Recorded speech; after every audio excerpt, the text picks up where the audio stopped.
বচন বেদ পাঠশালা।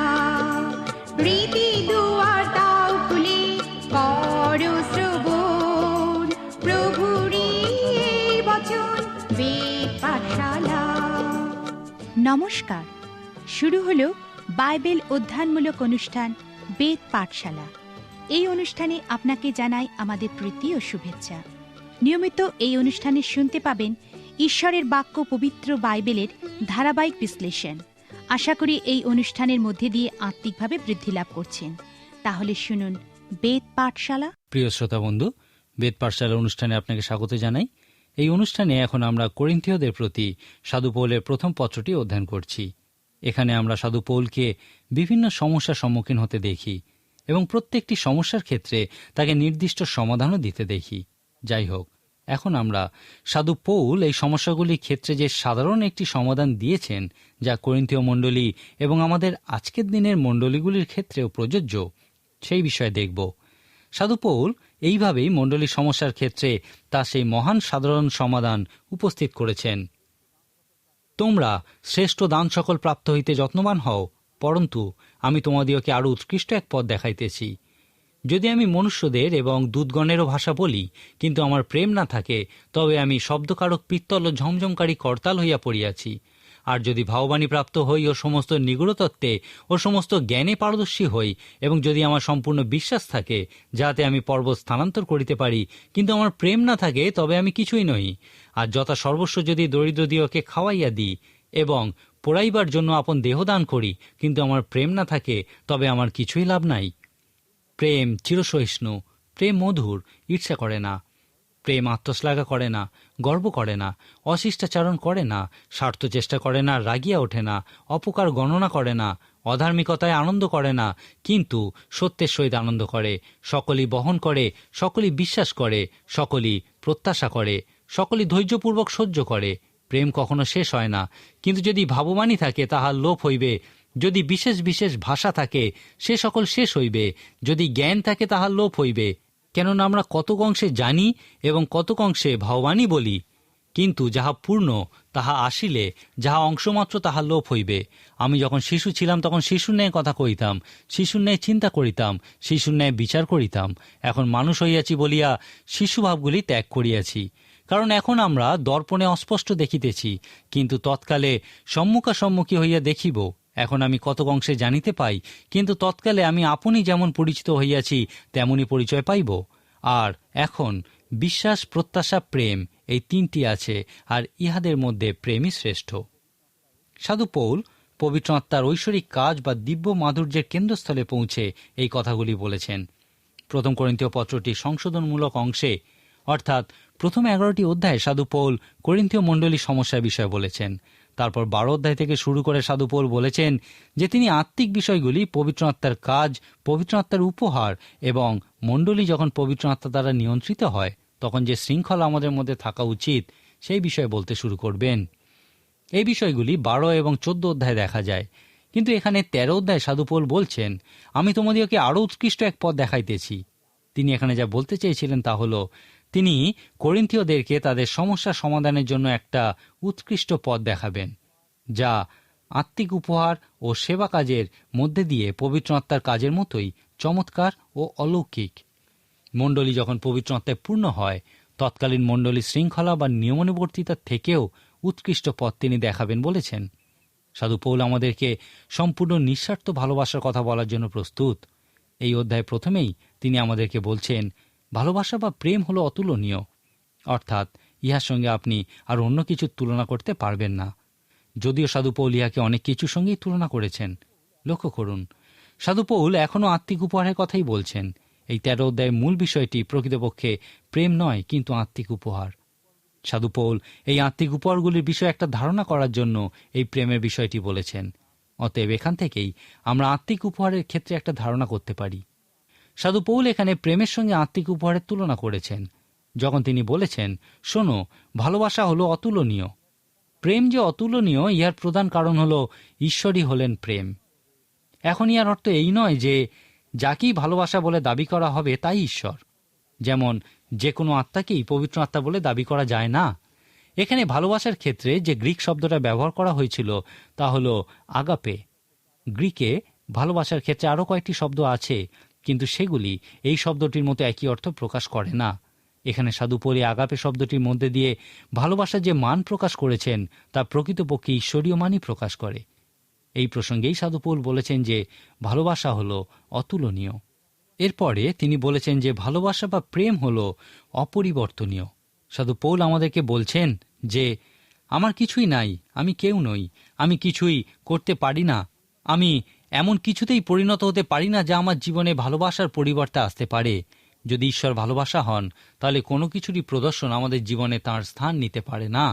সাধু পৌল 12 অধ্যায়ে যা বলেছিলেন তার থেকে 13 অধ্যায়ে তিনি কিছুটা ভিন্ন বিষয় বলেছেন।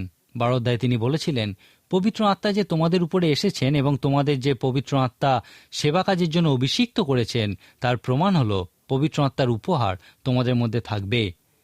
এই আত্মার উপহারের বিষয়ে তিনি আমাদেরকে একটা চমৎকার অধ্যায় দিয়েছেন।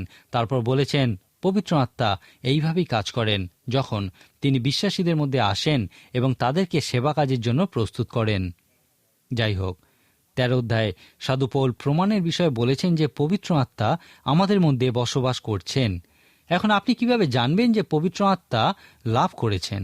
আপনি কিভাবে জানবেন যে আপনার দেহ হলো সেই জীবন্ত ঈশ্বরের মন্দির?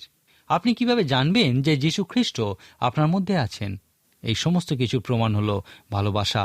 এখানে সাধু পৌল বলছেন যে ইহা দুটির একটি বিষয় কোনো কিছু নয়, কিন্তু এখানে দুটি বিষয়ই প্রয়োজন।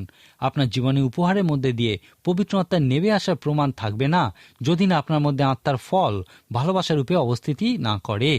এই জন্যে সাধু পৌল বলেছেন ভালোবাসা হলো অতুলনীয় এবং ভালোবাসা হলো অপরিবর্তনীয়। আপনি যখন এই অংশে 4 থেকে 7 পদে পৌঁছাবেন, সেখানে একজন বিখ্যাত ব্যক্তি বলেছেন ভালোবাসা সাধু পৌলের পবিত্র আত্মায় অনুপ্রাণিত মস্তিষ্কের মধ্যে দিয়ে চালিত হয়ে একগুচ্ছ পূর্ণ সংস্কার রূপে বেরিয়ে আসে। এই অংশটি প্রথম অংশটিকে আমরা বলতে পারি ভালোবাসার তুলনা করা হয়েছে। যাই হোক, 4 থেকে 7 পদে ভালোবাসা বা প্রেমকে একটা গুচ্ছ রূপে দেখা যায়। প্রেমকে ব্যাখ্যা করা যায় না। খুব বেশি হলে প্রেম কিরূপ আচরণ করে শুধুমাত্র সেই বিষয়ে ব্যাখ্যা করা যেতে পারে। যখন প্রকৃতই আপনার জীবনে এই নিঃস্বার্থ ভালোবাসা থাকবে, তার প্রমাণরূপে আপনার জীবনে এই পুণ্যময় কাজের গুচ্ছ দেখা যাবে। যদি আপনি প্রকৃতই এই প্রেমের বিষয়ে জানতে চান, তাহলে আপনাকে অবশ্যই এই পুণ্যময় বিষয়গুলির গুচ্ছের দিকে দেখতে হবে। কোনো একটি অনুবাদে এই অংশটিকে এইভাবে বলা হয়েছে, আমি যে প্রেমের বিষয়ে বলছি তা খুব ধীরে ধীরে ধৈর্য হারায়। ইহা গঠনমূলক বিষয়ের দিকে তাকিয়ে থাকে। ইহা দাবি করে না, প্রভাব বিস্তার করার জন্য উদ্গ্রীব হয় না, নিজের গুরুত্ব বাড়ানোর চেষ্টা করে না। প্রেম সুন্দর ব্যবহার করে এবং ইহা স্বার্থপর নয়, ইহা স্পর্শকাতর নয়, ইহা অন্য লোকেদের মন্দতার বিষয়গুলি মনে রাখে না। উল্টো দিকে ইহা যখন সত্য স্থাপিত হয় তখন প্রত্যেক ভালো মানুষের সঙ্গে খুশিতে থাকে। প্রেম সহ্যের কোনো সীমা জানে না, ইহার বিশ্বাসের কোনো শেষ নাই, ইহার আশা কখনো হালকা হয়ে যায় না, ইহা দীর্ঘস্থায়ী। ইহা এমন একটা বিষয় যা তখনও দাঁড়িয়ে থাকে যখন সমস্ত কিছু ভূপাতিত হয়। এই অনুচ্ছেদটিকে সংক্ষেপে এইভাবে বলা যায়, যদি আপনি কাউকে প্রেম করেন, আপনি তার প্রতি বিশ্বস্ত থাকবেন, তার জন্য আপনাকে যে কোনো মূল্যই দিতে হোক না কেন। আপনি সর্বদা তাকে বিশ্বাস করেন, সর্বদা তার কাছে সবথেকে ভালো বিষয়টা আশা করেন এবং সর্বদা তার পক্ষে দাঁড়ান। যদি আপনি এই পুণ্যময় বিষয়গুলিকে খুব ভালোভাবে অধ্যয়ন করেন, তাহলে সেখানে আপনি প্রকৃত ভালোবাসার সুগন্ধ আবিষ্কার করবেন, যে ভালোবাসা হলেন স্বয়ং ঈশ্বর এবং যা হলো সেই দিব্য মাধুর্যের কেন্দ্র, সমস্ত সমস্যার সমাধান, পবিত্র আত্মার সৌগন্ধ। প্রথমত, এই অংশটি অনুযায়ী প্রেম হলো এমন একটা বিষয় যা ধ্বংস করা যায় না। যদি আপনার প্রেমও এরকম নিঃস্বার্থ হয়, তাহলে আপনিও সমস্ত কিছু সহ্য করতে পারবেন, কারণ নিঃস্বার্থ ভালোবাসা সমস্ত কিছু সহ্য করে। অর্থাৎ আপনি যদি কাউকে এইভাবে ভালোবাসেন, তাহলে ঈশ্বরের অনুগ্রহে আপনি তাকে বলতে পারবেন, তোমার কোনো কাজই তোমাকে প্রেম করা থেকে বিরত করতে পারবে না, কারণ আমি তোমাকে ঈশ্বরীয় প্রেমে প্রেম করি। আর ঈশ্বরের প্রেম হলো খুবই মজবুত। ঈশ্বরের প্রেম তোমার যে কোনো বিষয়ের সম্মুখীন হতে পারে। ঈশ্বরের প্রেমকে ধ্বংস করা যায় না। এখান থেকে এর পরে যে বিষয়টা দেখি তা হলো এই নিঃশর্ত প্রেম হলো নিঃশর্ত। মানুষের প্রেম সাধারণত শর্ত সাপেক্ষই হয়ে থাকে। মানুষের ভালোবাসা সাধারণত কাজের উপরই ভিত্তি করে গড়ে ওঠে। তুমি এই বিষয়গুলি সম্পন্ন করো, তাহলে হয়তো আমি তোমাকে প্রেম করব। এইভাবেই বেশিরভাগ পিতামাতা তাদের সন্তানদের ভালোবাসেন। স্বামী স্ত্রীর ক্ষেত্রেও এই বিষয়টা আমরা দেখি। এই রকম শর্তাধীন প্রেম যা কাজের ভিত্তিতে গড়ে ওঠে তা সর্বদা অসুরক্ষিত। কারণ আপনি কিভাবে জানবেন যে আজকে যে কাজটা আপনি করতে পারছেন, আগামী কালও তা করতে পারবেন? স্বামী বা স্ত্রী যদি মনে করেন যে তারা পরস্পরকে কি দিতে পারছেন তার উপর ভিত্তি করে তাদের মধ্যে ভালোবাসা গড়ে উঠেছে, তাহলে তা প্রকৃতই অসুরক্ষিত। কারণ আজকে তারা যা দিতে পারছেন, আগামী দিনও যে তা দিতে পারবেন তা কি আপনি জানেন? এইভাবেই জীবনে হতাশা নেমে আসে। সন্তানের ক্ষেত্রেও এই কথা প্রযোজ্য। সাধু পৌল কিন্তু এই ভালোবাসার কথা বলেননি। নিঃস্বার্থ ভালোবাসা কখনোই শর্ত সাপেক্ষ হয় না। এই ভালোবাসা বলে, আমি তোমাকে কোনো কারণ ছাড়াই ভালোবাসি। কোনো একজন প্রচারকের বাড়িতে দুটি ছোট ছোট ফলক টাঙানো ছিল, যার একটাতে লেখা ছিল, ঈশ্বর তোমাকে কোনো কারণ ছাড়াই ভালোবাসেন, আর অন্যটাতে লেখা ছিল, আমি তোমাকে কোনো কারণ ছাড়াই ভালোবাসি। সেই প্রচারক চাইতেন তার সন্তানেরা যেন এই দুটি বিষয় দেখে, কারণ যেন তারা বুঝতে পারে মানুষকে নিঃস্বার্থে ভালোবাসলে তাদেরকে এই কথাই বলতে হবে। এই প্রেম অনুপ্রেরণা দানকারী। এই নিঃস্বার্থ প্রেম সমস্ত কিছু বিশ্বাস করে এবং সমস্ত বিষয় আশা করে। ঈশ্বর তার শিষ্যদের যেভাবে ভালোবাসতেন, ইহা তারই চিত্র প্রদর্শন করে। উদাহরণস্বরূপ, যীশু খ্রিস্ট যখন সাধু পিতরকে পাথর বলে ডেকেছিলেন, তখন সাধু পিতরের চারিত্রিক বৈশিষ্ট্যই ছিল অস্থিরতা। কিন্তু যীশু খ্রিস্ট তাকে ক্রমাগত পাথর বলে ডাকার ফলে একদিন সাধু পিতর পাথরের মতো স্থির হয়েছিলেন। এখান থেকে আমরা আমাদের সন্তানদের সঙ্গে কিভাবে ভালোবাসার সম্পর্ক রাখা উচিত তা শিখতে পারি। সন্তানদেরকে যেভাবে ডাকা হয় তারা সেইভাবেই বড় হয়। আমাদের উচিত সেই নিঃস্বার্থ ভালোবাসা শিক্ষা করা, যা সর্বদা সব থেকে উত্তম বিষয়ে বিশ্বাস করে এবং উত্তম বিষয়ের পক্ষে আশা করে। ইহা সর্বদা মানুষের কাছ থেকে সব থেকে ভালো বিষয়টাই আশা করে। একজন বিখ্যাত প্রচারক তার জীবনের প্রথম দিকে একজন মানুষের কাছ থেকে এই রকম নিঃস্বার্থ ভালোবাসা পেয়েছিলেন বলেই তিনি নিজের প্রতি বিশ্বাস করেছিলেন এবং একজন বিখ্যাত প্রচারকে পরিণত হয়েছিলেন। এই ছোট্ট অংশটি থেকে আমরা জানতে পারি যে ঈশ্বরের নিঃস্বার্থ ভালোবাসা হলো সম্পূর্ণ নিঃশর্ত, অনুপ্রেরণা দানকারী এবং ইহা ধ্বংস করা যায় না। সাধু পৌল এই প্রেমের বিষয়ে আরও বলেছেন যে এই প্রেম হলো অপ্রতিরোধ্য। তিনি বলেছেন, প্রেম কখনো ব্যর্থ হয় না। আমরা ততক্ষণ পর্যন্ত এইভাবে ভালোবাসতে পারি না যতক্ষণ না আমরা স্বীকার করি যে আমরা ইহা পারব না, আমাদের মধ্যে এই মতো ভালোবাসার ক্ষমতা নেই।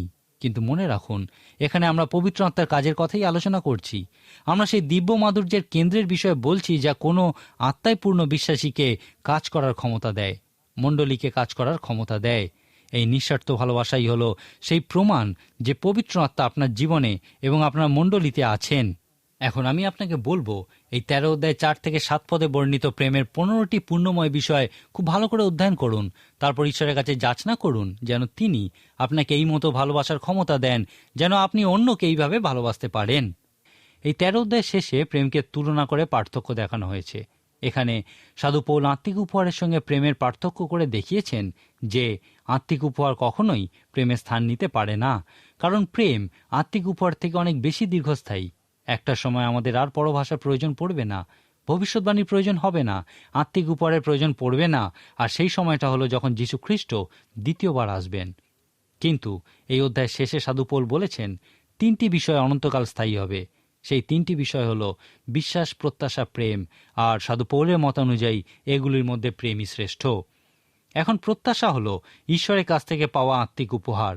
প্রত্যাশা হলো সেই দৃঢ় বিশ্বাস যা ঈশ্বর মানুষের হৃদয়ে দিয়েছেন যে তাদের জীবনে উত্তম কোনো বিষয় ঘটতে চলেছে। কথা বলা হয় যে মানুষের জীবন থেকে যখন এই প্রত্যাশা চলে যায় বা তারা যখন আশাহীন হয়ে পড়ে, তখন মানুষ আত্মহত্যা করে। এখন এই বিষয়টি কি খুবই আশ্চর্যজনক নয় যে লক্ষ লক্ষ মানুষের জীবনে কিছু না কিছু আশা আছে এবং তারা এই দৃঢ় বিশ্বাসের ফলে আত্মহত্যা করছে না? গীতসংহিতা 34 সংখ্যার গীতে রাজা দাউদ বলেছেন, ঈশ্বরকে আস্বাদন করে দেখো, তিনি সেই উত্তম বিষয় যে বিষয়টা তোমরা লাভ করার জন্য জন্মলগ্ন থেকে আশা করেছ। ইব্রিয় 11 অধ্যায়, যাকে বাইবেলে বিশ্বাস বিষয়ক অধ্যায় বলা হয়, সেখানে লেখা আছে, বিশ্বাস প্রত্যাশিত বিষয়ে নিশ্চয় জ্ঞান। আপনি কোনো উত্তম বিষয়ের প্রত্যাশা করতে পারেন, কিন্তু যখন বিশ্বাসের অভিজ্ঞতা লাভ করেন তখন আপনি সেই উত্তম বিষয়ে বিশ্বাস করেন, কারণ তখন আপনার এই দৃঢ় বিশ্বাসের একটা ভিত্তি থাকে। যাই হোক, যখন আপনার এই দৃঢ় বিশ্বাস থাকে যে আপনার জীবনে উত্তম কোনো বিষয় ঘটতে চলেছে, সেটাকেই বিশ্বাস বলা হয়। এই প্রত্যাশা খুবই গুরুত্বপূর্ণ, কারণ তা বিশ্বাসের দিকে এগিয়ে নিয়ে যায়। এই 3টি বিষয় বিশেষ গুরুত্বপূর্ণ কারণ ইহা অনন্তকাল স্থায়ী। প্রত্যাশা মহান কারণ ইহা বিশ্বাসের দিকে এগিয়ে নিয়ে যায়। বিশ্বাস মহান কারণ ইহা ঈশ্বরের দিকে নিয়ে যায়। ইব্রিয় 11 অধ্যায় বলা হয়েছে, বিশ্বাস ছাড়া ঈশ্বরকে খুশি করা অসম্ভব এবং ঈশ্বরের কাছে আসাও অসম্ভব। যারাই তাঁর কাছে আসবে তাদের অবশ্যই বিশ্বাস করতে হবে যে তিনি আছেন, এবং যারা তাঁকে প্রকৃতই অন্বেষণ করে তিনি তাদেরকে উপহার দেন। অর্থাৎ বিশ্বাস প্রকৃতই মহান গুরুত্বপূর্ণ, কারণ বিশ্বাস ছাড়া ঈশ্বরের কাছে আসা এবং তাঁকে খুশি করা প্রকৃতই অসম্ভব। তারপর সাধু পৌল বলছেন, এই যে প্রেমের বিষয় আমি তোমাদের বলছি তা অন্য দুটি বিষয় থেকে আরও মহান। ইহা সত্য, কারণ প্রেম আপনাকে এমন কিছুর দিকে নিয়ে যায় না যা আপনাকে ঈশ্বরের দিকে নিয়ে যায়, কিন্তু আপনি এই প্রেমের মধ্যে দিয়েই ঈশ্বরের কাছে পৌঁছান, কারণ ঈশ্বরই প্রেম। অতএব প্রেমই হলো এই পৃথিবীতে সব থেকে শ্রেষ্ঠ বিষয়, কারণ ঈশ্বর এই পৃথিবীতে সব থেকে শ্রেষ্ঠ বিষয় এবং ঈশ্বরই হলেন প্রেম। আপনি কি কখনো এই ধাঁধাটি শুনেছেন? ঈশ্বরের থেকে মহান কি? শয়তানের থেকে মন্দ কি? মৃতেরা ইহা খায়, এবং যদি জীবিত মানুষ খায় তাহলে তারা মারা যায়। এর উত্তর হলো কিছুই না। ঈশ্বরের থেকে মহান কিছুই না, শয়তানের থেকে মন্দ কিছুই না, মৃতেরা কিছুই খায় না, এবং যদি জীবিত মানুষ কিছু না খায় তাহলে তারা মারা যাবে। ঈশ্বরের থেকে মহান কিছুই নাই, আর যদি ঈশ্বর প্রেম হন তাহলে প্রেমের থেকে মহান কিছুই নাই। এই জন্যেই সাধু পৌল 1 করিন্থীয় 12 অধ্যায়ের শেষে এবং 13 অধ্যায়ের শুরুতে বলেছিলেন, এখন আমি তোমাদেরকে আত্মিক উপহার, সেবা কাজ এবং মণ্ডলীর শৃঙ্খলার থেকেও উৎকৃষ্ট এক পথের বিষয় দেখাবো। সেই জন্যই তিনি 13 অধ্যায় শেষ করে 14 অধ্যায়ের শুরুতে বলেছেন, তোমরা প্রেমের অনুধাবন করো, আবার আত্মিক বর সকলের জন্য উদ্যোগী হও। 1 করিন্থীয় পত্রটির অধ্যয়ন যখন আমরা শেষ করতে চলেছি, আমি 15 অধ্যায় থেকে 2-1টি বিষয় উল্লেখ করতে চাই। 15 অধ্যায়ে 58টি পদ আছে। এই অধ্যায়টি বাইবেলে পুনরুত্থান বিষয়ক একটি মহান অধ্যায়। সাধু পৌল এই পুনরুত্থান সংক্রান্ত আত্মিক বিষয়টি তাদেরকে বলতে চেয়েছিলেন, কারণ তারা গ্রিক দার্শনিকদের মতো পুনরুত্থানের সন্দেহ প্রকাশ করত। এই সময় সাধু পৌল একটা ঈশ্বরতাত্ত্বিক সমস্যার সম্মুখীন হয়েছেন। এখন সাধু পৌল শেষ যে সমস্যাটির উল্লেখ করেছেন সেই বিষয়ে তিনি বলেছেন, এই পত্রের শেষে আমি তোমাদের আরেকবার সেই সুসমাচারের বিষয়ে মনে করিয়ে দিতে চাই যা আমি করিন্থে থাকার সময় প্রচার করেছিলাম। তোমরা তা বিশ্বাস করেছিলে, তোমাদেরকে তা রক্ষা করেছিল এবং তার উপরেই তোমরা দাঁড়িয়েছিলে, এবং যদি তোমরা অন্য কিছু বিশ্বাস করো তাহলে নিজেদেরকে হারিয়ে ফেলবে।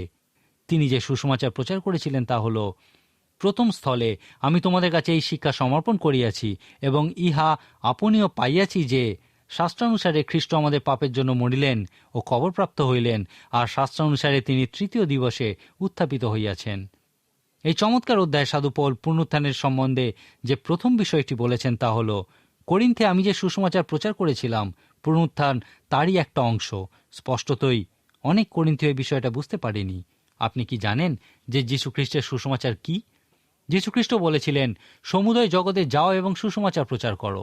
অনেক মানুষই তা করে না, কারণ তারা জানে না সুসমাচার কি। এখন আপনি যদি সুসমাচার কি তা না জানেন তবে কিভাবে তা প্রচার করবেন? সাধু পৌল বলেছেন, সুসমাচার দুটি বিষয় নিয়ে গঠিত। প্রথমত, শাস্ত্রানুযায়ী যীশু খ্রিস্ট আপনার পাপের জন্য মৃত্যুবরণ করেছেন। দ্বিতীয়ত, পবিত্র শাস্ত্রানুযায়ী যীশু খ্রিস্ট মৃত্যু থেকে পুনরুত্থিত হয়েছেন। যদি প্রথম বিষয়টি আপনি বিশ্বাস করেন যে যীশু খ্রিস্ট আপনার পাপের জন্য মৃত্যুবরণ করেছেন, তার ফলস্বরূপ আপনি ক্ষমা লাভ করতে পারেন। যখন আপনি দ্বিতীয় বিষয়টি বিশ্বাস করবেন যে যীশু খ্রিস্ট মৃত্যু থেকে পুনরুত্থিত হয়েছেন, তার ফলস্বরূপ উত্থিত খ্রিস্টের সঙ্গে সহভাগিতায় আসতে পারেন। সাধু পৌল বলেছেন, আমি যখন করিন্থে ছিলাম তখন আমি এই বিষয়টাই প্রচার করেছিলাম। এখন তোমরা কেউ কেউ কিভাবে বলতে পারো যে যীশু খ্রিস্ট মৃত্যু থেকে পুনরুত্থিত হননি? কিভাবে তোমরা বলতে পারো যে বিশ্বাসী যখন মৃত্যু হয় তিনি মৃত্যু থেকে পুনরুত্থিত হবেন না? এখন প্রথমত, সাধু পৌল করিন্থীয়দেরকে বলেছিলেন, তিনি তাদের কাছে যে সুসমাচার প্রচার করেছিলেন পুনরুত্থান হচ্ছে তারই একটা অংশ। তারপর সাধু পৌল বলেছেন, খ্রিস্টের পুনরুত্থান পৃথিবীর যে কোনো আদালতে প্রমাণ করা সম্ভব, কারণ তিনি বলেছেন যীশুখ্রিস্ট মৃত্যুবরণ করেছিলেন, তিনি মৃতদের মধ্যে থেকে পুনরুত্থিত হয়েছিলেন এবং তিনি সাধু পিতর এবং 12 জন শিষ্যকে দেখা দিয়েছিলেন। তারপর একসঙ্গে 500 জন বিশ্বাসীকে তিনি দেখা দিয়েছিলেন। তিনি সাধু জাকব এবং অন্যান্য প্রেরিতদেরকেও দেখা দিয়েছিলেন এবং শেষে তিনি আমাকেও দেখা দিয়েছিলেন। যীশুখ্রিস্টের পুনরুত্থান প্রমাণ করার জন্য সাধু পৌল এই প্রত্যেক ব্যক্তিকে সাক্ষ্যরূপে আদালতে নিয়ে যেতে পারেন। এখন করিন্থীয়দের শুধুমাত্র এই সমস্যা ছিল না যে তারা যীশুখ্রিস্টের পুনরুত্থানে বিশ্বাস করত না, তারা প্রকৃতই সাধু পৌলের সেই শিক্ষার বিরুদ্ধে ছিল যেখানে তিনি বলেছিলেন যে কোনো বিশ্বাসী মৃত্যুর পরে একদিন পুনরুত্থিত হবে। ইয়াই হলো এই অধ্যায়ের বুনিয়াদী শিক্ষা। এই মহান অধ্যায়ের 2য় অনুচ্ছেদে সাধু পৌল বলেছেন, বিশ্বাসীর পুনরুত্থান এবং যীশুখ্রিস্টের পুনরুত্থান পরস্পর সম্পর্কযুক্ত। তিনি বলেছেন, যদি বিশ্বাসী পুনরুত্থান বলে কিছু না থাকে তাহলে যীশু খ্রিস্টও পুনরুত্থিত হননি। যীশুখ্রিস্টের পুনরুত্থান ছিল বিশ্বাসীর পুনরুত্থানের প্রথম ফসল। খ্রিস্ট যদি পুনরুত্থিত না হন তাহলে আমরা রক্ষা পাইনি, কারণ পুনরুত্থিত খ্রিস্ট ছাড়া আমাদের আর কেউ রক্ষা করতে পারে না। পুনরুত্থানের মধ্যে দিয়ে যীশুখ্রিস্ট প্রমাণ করেছেন যে তিনি ঈশ্বর। যীশুখ্রিস্টের ক্রুশীয় মৃত্যুই আমাদেরকে প্রকৃত রক্ষা করে, কিন্তু ইহা সব নয়। সাধু পৌল এরপর একটা নিশ্চয়তা দিয়ে বলেছেন, কিন্তু খ্রিস্ট মৃত্যু থেকে পুনরুত্থিত হয়েছেন, ইহাই আমি প্রচার করেছিলাম। তোমরা কি আমার কথা শোনোনি? তিনি হলেন তাতে মৃত প্রত্যেক জনের মধ্যে প্রথম ফসল। এই অধ্যায়ের প্রধান অংশে সাধু পৌল বিশ্বাসীদের পুনরুত্থান সংক্রান্ত প্রশ্নের উত্তর দিয়েছেন। গ্রিকেরা এই ক্ষেত্রে দুটি প্রশ্ন করত যে কিভাবে একজন মানুষ মৃত্যু থেকে পুনরুত্থিত হতে পারে এবং পুনরুত্থানের পর তারা কি ধরনের দেহ প্রাপ্ত হবে। এই অধ্যায়ে সাধু পৌল এই প্রশ্নগুলির উত্তর দিয়ে বলেছেন, তোমরা আমাকে যা বলছো তা হলো, যদি তোমরা ইহা বুঝতে না পারো তোমরা বিশ্বাসও করবে না। তারপর তিনি বলছেন, বোকারা, জীবনের অন্যান্য ক্ষেত্রগুলিতে এইভাবে দেখা যায় না। তোমরা একটা বীজ নিলে, তা মাটিতে পুঁতে দিলে এবং তা একটা সুন্দর ফুলে পরিণত হয়েছে। তোমরা কি বুঝতে পারছো কিভাবে ইহা ঘটে? না, তোমরা বোঝো না যে কিভাবে ইহা ঘটে, কিন্তু এই ঘটনায় তোমরা বিশ্বাস করো, কারণ তোমরা ইহা ঘটতে দেখেছ। তোমরা যে বীজ রোপণ করো, ঈশ্বর তাকে দেহদান করেন। এই নির্দিষ্ট কোনো একটি আকারে দেহদান করার ক্ষমতা ঈশ্বরের আছে। যখন কোনো বিশ্বাসী মারা যায় তখন তোমরা তাকে কবর দাও না, কিন্তু বীজ রূপে মাটিতে রোপণ করো। একদিন ঈশ্বর সেই বীজকে তাঁর ইচ্ছা অনুযায়ী নির্দিষ্ট দেহদান করবেন। এরপর সাধু পৌল বলেছেন, তোমাদেরকে স্বর্গের জন্য প্রস্তুত করতে ঈশ্বরকে দুটি সমস্যার সমাধান করতে হয়েছে। তোমাদের শরীর হলো দূষিত এবং আত্মা হলো ক্ষয়নীয়। রক্ত মাংস কখনোই ঈশ্বরের রাজ্যে প্রবেশ করতে পারবে না, কারণ দূষিত বিষয় সকল কখনোই নির্দোষ বিষয় সকলের অংশ হতে পারে না। তোমরা তোমাদের এই পার্থিব দূষিত শরীর নিয়ে কখনোই স্বর্গরাজ্যে প্রবেশ করতে পারবে না। অতএব ঈশ্বর তোমাদের শরীরে একটা অলৌকিক কাজ করেছেন, যেন তোমাদের দূষিত শরীর নির্দোষে পরিণত হয়। ঈশ্বর তোমাদের ক্ষয়নীয় আত্মাকে অক্ষয়নীয় আত্মায় পরিণত করার জন্যেও একটা অলৌকিক কাজ করেছেন। এরপর সাধু পৌল এই প্রশ্নের উত্তর দিয়েছেন, যীশুখ্রিস্টের দ্বিতীয় আগমনের সময় যারা জীবিত থাকবে তাদের কি হবে? সাধু পৌল থিসলোনিকীয় এবং করিন্থীয়দের শিক্ষা দিয়েছিলেন যে খ্রিস্টের দ্বিতীয় আগমনের সময় বিশ্বাসীদের পুনরুত্থান ঘটবে। খ্রিস্টের দ্বিতীয় আগমনের সময় আমরা যারা জীবিত থাকব স্বর্গে এই পার্থিব শরীর নিয়ে যেতে পারবো না, অতএব আমরা চক্ষের পলকে রূপান্তরিত হব। সাধু পৌল একটা ছোট্ট গ্রিক শব্দ অ্যাটমো ব্যবহার করে এই বিষয়টি বুঝিয়েছেন। এই পুনরুত্থানের অলৌকিক কাজের মধ্যে দিয়ে ক্ষয়নীয় বিষয়গুলি অক্ষয়নীয় বিষয় সকলে পরিণত হবে, কারণ রক্তমাংস কখনোই ঈশ্বরের রাজ্যের অধিকারী হতে পারে না। এই সমস্ত বিষয়গুলি বলার পর সাধু পৌল এই আবেদন করেছেন, অতএব হে আমার প্রিয় ভাতৃগণ, সুস্থির হও, নিশ্চল হও, প্রভুর কার্যে সর্বদা উপচিয়া পড়ো, কেননা তোমরা জানো যে প্রভুতে তোমাদের পরিশ্রম নিষ্ফল নয়। পুরাতন বা নতুন নিয়মে এই শেষ সময় বিষয় বলার ক্ষেত্রে সর্বদা সুস্থির ও নিশ্চল হয়ে প্রভুর কার্যে উপচে পড়ার কথাই বলা হয়েছে। 16 অধ্যায়ের শুরুতেই সাধু পৌল বলেছেন, আর পবিত্রগণের নিমিত্ত চাঁদা সম্বন্ধে। এই চমৎকার পুনরুত্থান বিষয়ক অধ্যায়ের পর সাধু পৌল পরজাতীয় বিশ্বাসীদের কাছ থেকে যে সমস্ত জিহুদি দুঃখ কষ্টের মধ্যে ছিল তাদের জন্য ভালোবাসার দান সংগ্রহের কথা বলেছেন। সাধু পৌলের এই পত্রের গঠনমূলক অংশে খ্রিস্টীয় গোমাস্তার বিষয়ে বলেছেন, কারণ ইহাও আরেকটি আত্মিক বিষয় যা মণ্ডলীর সমস্যার সমাধান করতে পারে। 2 করিন্থীয় 8 এবং 9 অধ্যায় সাধু পৌল এই বিশেষ গুরুত্বপূর্ণ বিষয়ের কথা আলোচনা করেছেন। এখন এই 1 করিন্থীয় পত্রের শেষে পৌঁছে আমি বলতে পারি যে আমরা শুধুমাত্র এই পত্রটির একটা ধারণা লাভ করেছি। আমি আপনাকে বলতে চাই যে এই চমৎকার পত্রটির জন্য আরও বেশি করে সময় দিন এবং পত্রটির প্রত্যেকটি অধ্যায়, প্রত্যেকটি পদ খুব ভালো করে অধ্যয়ন করুন। বিশেষ করে এই পত্রটির গঠনমূলক অংশে 12 থেকে 16 অধ্যায় করিন্থীয় মণ্ডলীকে সমস্যার ক্ষেত্রে দেওয়া সাধু পৌলের অনুপ্রাণিত সাধারণ সমাধানগুলি অধ্যয়ন করুন। পবিত্র আত্মার কাজ এবং আত্মিক মানুষদের ক্ষেত্রে কী ধরনের শৃঙ্খলা থাকা উচিত সেই বিষয়গুলি ধ্যান করুন। পবিত্র আত্মার কাজের বিষয়ে ঈশ্বরের আজ্ঞারূপে সাধু পৌল 14 অধ্যায়ে যা বলেছেন তা লক্ষ্য করুন। সাধু পৌল এই পত্রটির গঠনমূলক অংশটি শুরুতেই বলেছিলেন, আমি চাই না তোমরা অজ্ঞ থাকো।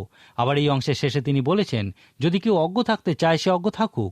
অন্য কথায় বলা যায়, তিনি বলছেন, আমি এই সমস্ত বিষয়গুলি তোমাদের কাছে বললাম, এরপরেও যদি তোমরা অজ্ঞ থাকো তার অর্থ তোমরা অজ্ঞ থাকতে পছন্দ করছো। আমার বিশ্বাস আপনি আত্মিক বিষয়গুলির বিষয়ে অজ্ঞ থাকতে পছন্দ করবেন না। আপনার কি এই পুনরুত্থানের আশ্বাস আছে? আপনার কি এই প্রেমময় ঈশ্বরের সঙ্গে অনন্তকাল বাস করার বিশ্বাস আছে? আপনি পারবেন। আজকেই তাঁর উপর বিশ্বাস করুন। তাঁর নিঃশর্ত অপ্রতিরোধ্য অনুপ্রেরণা দানকারী, ধ্বংস করা যায় না এমন ভালোবাসা আজকেই গ্রহণ করুন। আজকের মতো তাহলে এখানেই শেষ করি। ঈশ্বর আপনার মঙ্গল করুন। প্রিয় শ্রোতা বন্ধু, বেদ পাঠশালা অনুষ্ঠানটি কেমন লাগলো? এবং আপনি যদি বিনামূল্যে বাইবেল অধ্যয়ন সহায়ক পুস্তিকা পেতে চান, তাহলে পত্রের মাধ্যমে, ইমেলে অথবা ফোনে আপনি আমাদের সাথে যোগাযোগ করতে পারেন। আমাদের ফোন নম্বর হল 24380045। ইমেলের জন্য লিখুন bengalivp@radio882.com। শেষে জানাই আমাদের ঠিকানা, বেদ পাঠশালা, পোস্ট বক্স নম্বর 16925, কলকাতা 700034। আমাদের আরেকটি ঠিকানা হল বেদ পাঠশালা, জিপিও বক্স নাম্বার 87, শিলিগুড়ি 1। তাহলে আবার দেখা হবে। নমস্কার।